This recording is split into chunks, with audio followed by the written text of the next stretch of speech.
Lamine Camara, 21-year-old midfielder, plays for Monaco, a gem of a player. And in this video, I'm going to show you exactly why he could be an amazing sign-in for Manchester United this summer, what kind of player is he, and how would he fit into Ruben Amorim's system. Without any further ado, let's analyze. All right, so let's get started with Lamine Camara's player overview. So who is Lamine Camara? 21-year-old Senegalese midfielder who plays for AS Monaco. And as you can see here, I'm comparing his heat map to that of Ugarte so that you get the idea, because both of them play in the same position. However, their roles are slightly different. But as you can see, between these two players, both of them, they try to cover every blade of grass. They occupy the same areas. However, with these heat maps, just for those of you who don't know, what defines the intensity of the red color is just how many times the player actually touches the ball. And here, as we can see, Lamine Camara actually gets involved in every phase of play way more than Ugarte does. In other words, Lamine Camara does have the willingness and the ability to ask for his teammates to pass him the ball in every situation that he gets. And so in essence, Lamine Camara is actually more of a deep line playmaker, because there is a stereotype going on with all of these French midfielders that get developed in the French youth system. A lot of people see them more as, defensive players, destroyers and midfield enforcers, similar to players like Vieira, Kanté, or Makelele, for example. Whereas I think Paul Pogba was the first player to actually break that mold and that stereotype, because he was actually closer to a Zinedine Zidane or a De Bruyne, okay? More of a technical player, more of a creative force. And Lamine Camara is similar, okay? So his strengths are passing, okay? Exquisite passing range, playmaking, the way he positions himself, the way he receives the ball, the decisions he makes, and how he opens up interesting, passing avenues for his team. And all of this is going to be illustrated in the video analysis segment. Pressing, he's quite potent in the press. And interceptions, he's not a big tackler. And this goes with his weakness being his strength. He's not really the biggest guy around, but he's quite smart. He's quite intelligent when it comes to identifying, the next step, when it comes to where the opposition are going to pass the ball. And he's able to actually anticipate and intercept those balls. Weaknesses: size. With every player who is 175 centimeters and plays in defense or in midfield, size can definitely be a detriment, though it was never a detriment for the likes of Scholes and Modric, for example. And then eccentricity. I mean, he's still young, 21 years old. I've seen certain phases of play, for example, where he was a little bit too naive, or maybe he tried to do too much, right? And again, I'm going to show you that in the video analysis segment, though I don't really see it as a major issue. It's just something that he needs to be mindful of, and more of an area of improvement, something he can improve on. Injury risk assessment. The reason I don't have it here is not because I did not find that information. It's because there is no information in that he hasn't had any major injuries. In fact, in the past 3 seasons, he hasn't really missed any games due to injuries. This, again, is indicative of an athlete, a player who takes care of his body, who's quite professional with things like recovery, etc., and who doesn't have any niggling or long-term injuries. And of course, when you're dealing with Manchester United, with the issues that we've had with injuries, that's definitely a plus. Okay, so let's move on to the video analysis segment. And here, of course, I'm going to start with what most people care about, which is goals and assists. Okay, how does this player actually contribute to creating chances or scoring goals for his team? And here what we have, Lamine Camara here in this position. As soon as he collects the ball, he's always looking, always scanning his surrounding areas. And then here he's going to play an exquisite ball towards Minamino. Those of you, the keen-eyed among you, are going to remember what this reminds you of, that Van Persie goal against Aston Villa, in the game that has sealed our 13th Premier League trophy. Okay, of course, this is not as pretty and as perfect as that sequence, but it's still reminiscent of that, with Lamine Camara playing the role of Wayne Rooney. So again, exquisite passing range, okay? But that's not it, because he's also quite athletic and he's quite fast, and he has that drive to actually drive with the ball forward. And then he can find just the right pass, right behind this center back, to make it harder for him to intercept it into the path of the striker, who of course puts it in, okay? Not only that, but he's a little bit similar to Bruno Fernandes in the way that he moves, because he's always looking for those pockets of space where he can hurt the opposition. So here, for example, he moves into this space that he has identified. It's always hard to defend these areas right here. Beautiful control with the chest, and then now he's showing, his nimbleness, his technical ability, and then here is just the finish that was missing. But of course, that's not the end of it, because in that same game, at the 98th minute, he scores the winning goal. This was against Montpellier. Again, he's moving into that space where he can hurt the opposition the most. And then the ball is, of course, going to come towards him. And what I like about this is just he doesn't go with power. He just places it, okay? Very technical, great stuff. And then into the bottom corner, no chance for the goalkeeper. That was a beautifully placed shot. And there is another way also he scores goals. Every midfielder needs to master the skill of making those late runs into the box. Of course, Scott McTominay, as far as Manchester United players are concerned, was the master with that. He's doing it currently with Napoli, but also in his last season at Manchester United. God, do I miss Scotty. Okay, anyway, but Lamine Camara does the same thing in that here, he's moving into this area in between the two center backs. The moment the ball goes wide, he actually makes the run in order to receive this low cross, okay? And in fact, this is just reminiscent of that chance that Garnacho and Højlund missed against Athletic Bilbao from a Dorgu cross. But of course, Lamine Camara seems to be a little bit more I don't know, just capable of making runs like these and making them consistently, okay? That was not the first time or the last time that I've seen him make those kind of runs. But of course, we sign a central midfielder playing in a double pivot, not for him to score goals. That's not his main role. But the main role is actually to have a press-resistant midfielder to help us in the build-up phase. In my Athletic Bilbao analysis, I've talked about how Manchester United were deficient in the build-up phase. And so we need players like Lamine Camara, and here I'm going to show you why. So here, for example, this was against the Zerbi's Marseille. He's able to collect the ball in between players who are quite close to him, but he's absolutely unfazed. Here, same thing. Look how he's scanning the area around him. He's asking for the ball in situations where there are still players next to him. And then here, quick feet, very good technically, and then pass and move to drag the player with him in order to create space for his teammates. He's always willing to receive the ball in tight spaces. And here, this was a build-up phase. And again, I'm just going to show you how his incessant movement is right here. He just keeps on moving, trying to find space. As you can see, he's absolutely unfazed. That space look at that. That's just great. Just peeling off the defender, making himself available, opening those passing lanes to just keep the ball. See that? Just quick technique, quick feet, making it harder for borderline, like taunting the opposition players. But then this just means that it makes it harder for the opposition to put any significant pressure on AS Monaco in the build-up phase because of Lamine Camara. He doesn't panic and he's always constantly making himself available. Here's an example of how he actually contributes into moving the ball from the defenders all the way into the final third. So here he comes closer, positions himself in between this triangle of Marseille players, but he's absolutely unfazed. As Højbjerg comes towards him, look at that. Just a quick feint. Højbjerg now is like 2 or 3 yards away from him.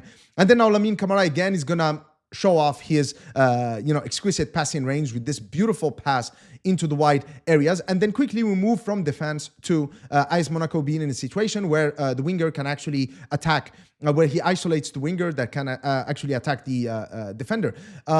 Here is another example of his movement and how it can open up passing opportunities and help in progressing the ball vertically towards the opposition's half.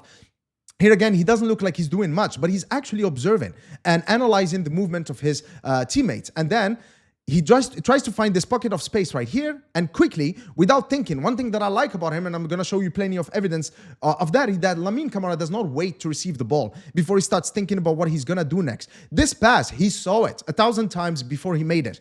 And that's great because it doesn't allow any time for the opposition to regroup. Everything moves fast. It's simple and yet effective. And here again, he can receive balls like these, which are really hard to control. And yet he always knows who's behind him. Does he have eyeballs at the back of his head? I don't know, but he's always fully aware of what's around him.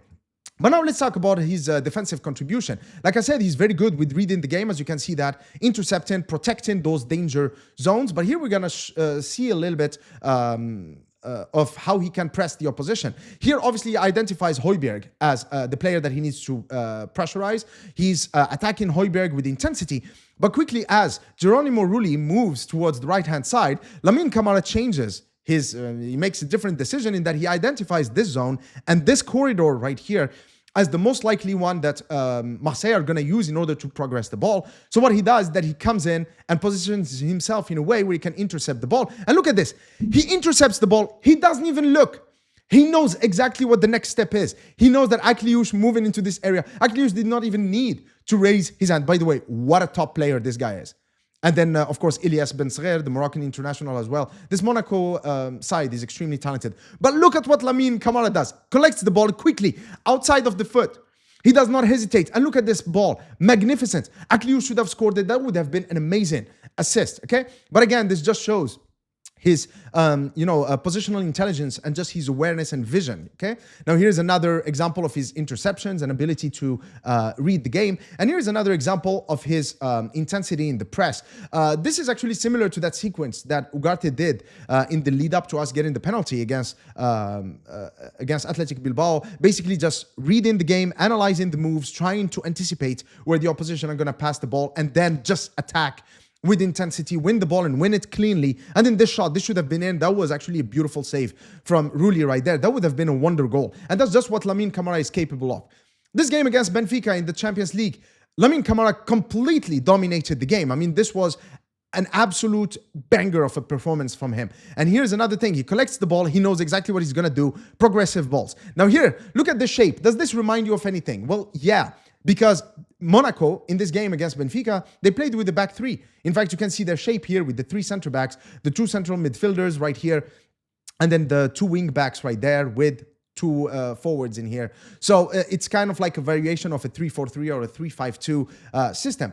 But here, look at this. So we've seen this movie before where Manchester United tried to build up with three center backs and one midfielder. So now basically we have the Manchester United system orchestrated by the Monaco players. And look how he moves into these areas. Look at that. He knows that the ball is coming to him, so he knows exactly what he's going to do. One oriented control to take away this player, and then he knows what the next pass is because he's seen this run right here. Actually, let me go back one bit because let's look at this. Wait, maybe I need to go back a little further. Sorry, guys, please be patient with me. Look at this. Pay attention to what he does. This is something. Look at that. You see that? You see what he just did with his arm? He's actually telling his teammate here to go with this player, which is Ilyas Ben Saghir, instead of with him. Why? And look, as the ball comes toward Ben Saghir, look what he does. He just peels off. He knows that Ben Saghir is just going to give him the ball back. So he's already orchestrating. He can see, 3-4 seconds ahead of him, right? So then the ball comes in, one oriented control, and then he takes out his marker, and then he can see this pass. And that's just beautiful right there. And then we go from a kickoff where Benfica might have thought that they were quite safe into them having to chase Monaco players. Here's another example where, again, he knows exactly what he's going to do, and then he does it well. Because the thing is, guys, here's what I got to say. How do you judge whether a player has potential to be world-class or not?